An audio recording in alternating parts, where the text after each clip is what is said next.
Hi, the voltage source is the main building block of any electrical network.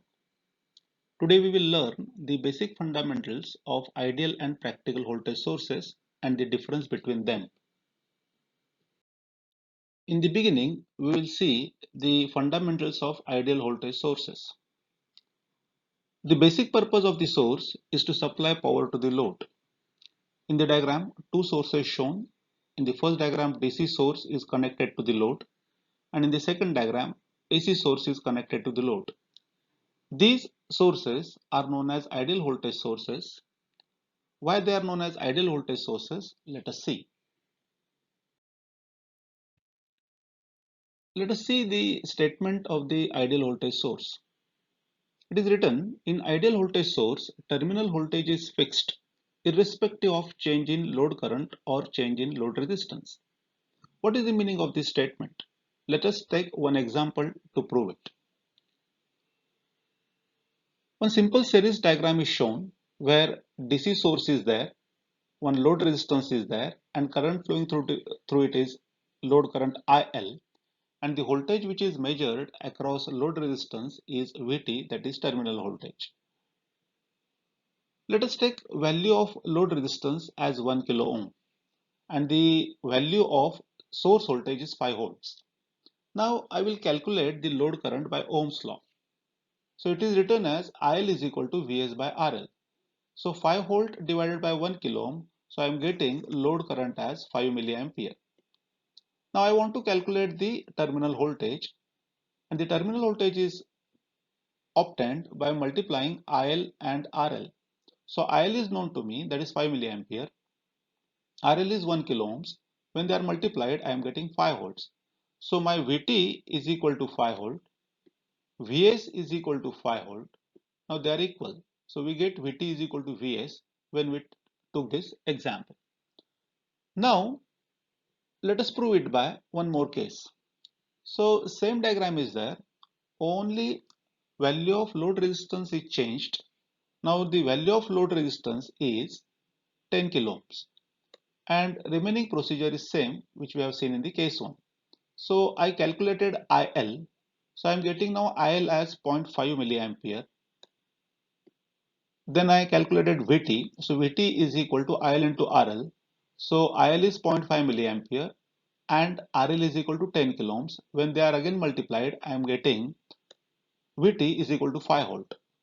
Now in case 2 also, Vt is 5 and Vs is 5. So again I get Vt is equal to Vs. So our statement of ideal voltage source is satisfied. What it is saying? Terminal voltage is fixed irrespective of change in load current or change in load resistance. Meaning is, if I change my load resistance from 1 kilo ohms to 10 kilo ohms, my terminal voltage remains fixed, that is 5 volts. Or in other words, I can say if I am changing my load current IL from 0.5 milliampere to 5 milliampere, my terminal voltage remains constant. The characteristic of this source is shown in the diagram. What it is giving us, that is terminal voltage remains constant, that is shown by this horizontal line, even if we change the load current. So this is what is ideal voltage source. But ideal voltage source is not practically possible.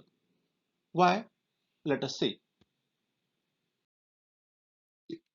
Ideal voltage source is not practically possible because of two reasons.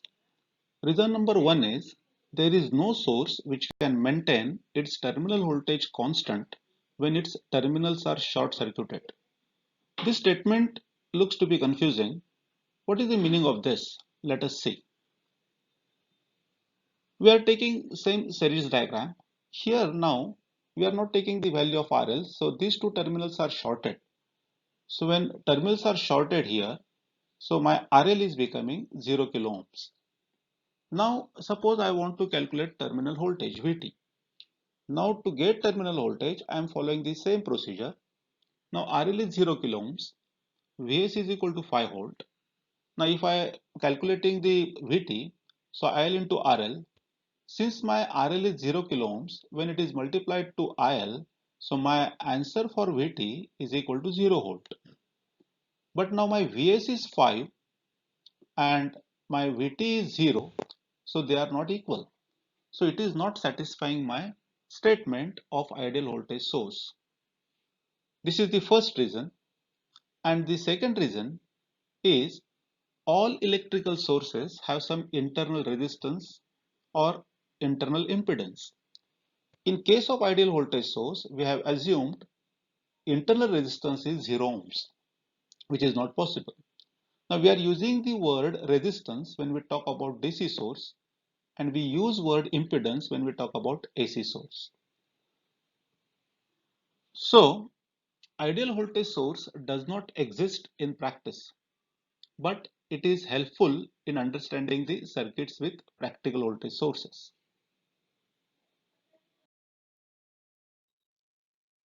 Now the practical voltage source is shown in the diagram.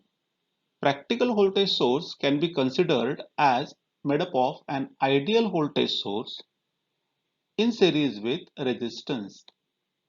Now see the diagram where voltage source is shown, which is Vs, and in series with it we are having the internal resistance Rs. So this becomes our practical voltage source.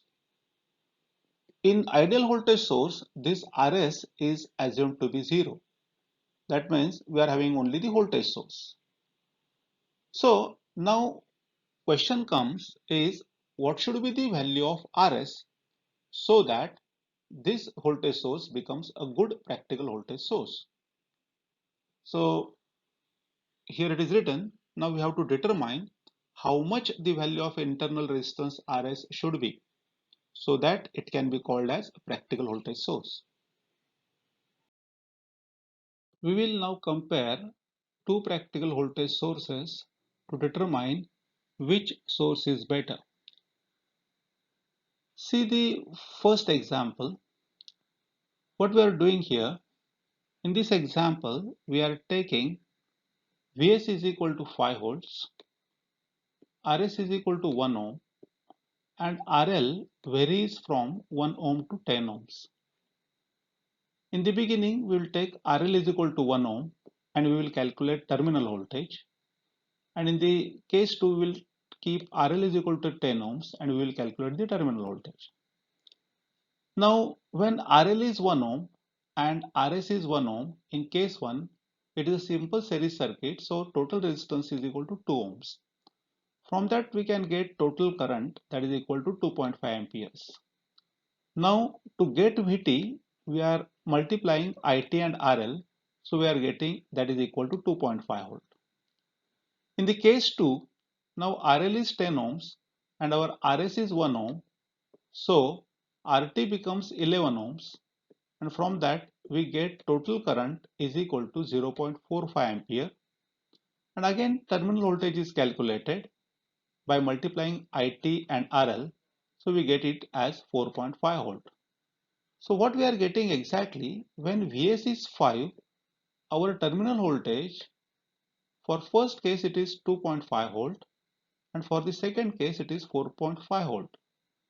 So this variation is large. Variation in terminal voltage is more than 40%. How it is calculated? It is calculated by 4.5 volt minus 2.5 volt divided by 4.5 volt into 100%. So we are getting variation as 40%. Now see what happens in the example number 2. Here we are taking source voltage as 5 volt only. Source resistance is 600 ohms and RL varies from 50 kilo ohms to 500 kilo ohms. Now in case 1, we are keeping RL is equal to 50 kilo ohms. We are following the same procedure which we followed in the example number 1.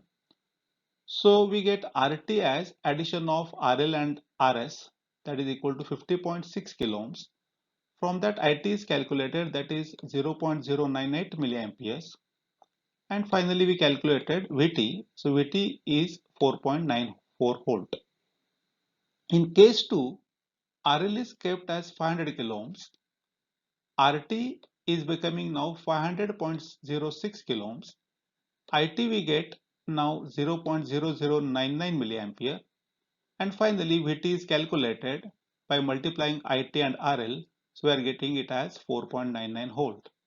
Now you can see when Vs is 5, we are getting now terminal voltage as 4.94 volt in case 1 and 4.99 volt in the case 2.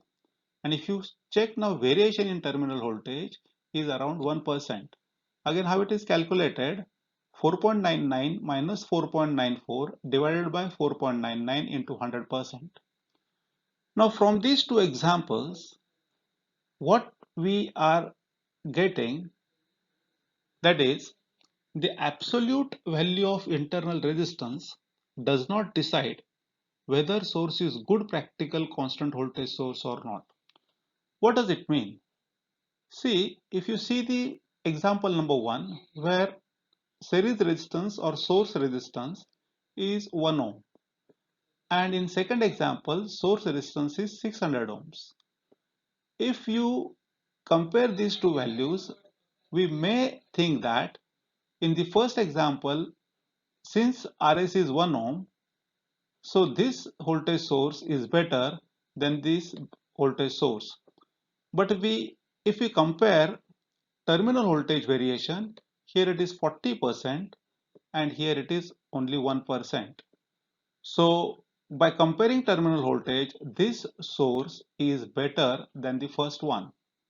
So finally, what decides the source is good or bad? It is decided by ratio of source resistance divided by load resistance. The lesser the ratio, better is the source. Let us see the ratio now. In first example, our RS is 1 ohm and RL is varied from 1 ohm to 10 ohms. So ratio is becoming 1 divided by 1, that is 1, and 1 divided by 10, that is 0.1. And in second example, the ratio is, now we can see RS by RL is 600 divided by 50 kilo ohms, that is 0.012, and 600 divided by 500 kilo ohms, that is 0.0012. By comparing these two ratios, it is sure in the second example, ratio is less as compared to the first one. So the second practical voltage source is better compared to the first one. Now from our discussion, it is clear that in practical voltage source, terminal voltage decreases as load current increases. So the characteristics of ideal voltage source is modified. If you see the characteristics, here the dotted line which is shown, that is of ideal voltage source, which is constant with respect to change in load current. But in practical voltage source, the terminal voltage decreases when load current is increased. So that is what is the discussion about ideal voltage source and practical voltage source. Thank you. If you like the information given, so please like my video, share my video, and subscribe to my channel. Thank you.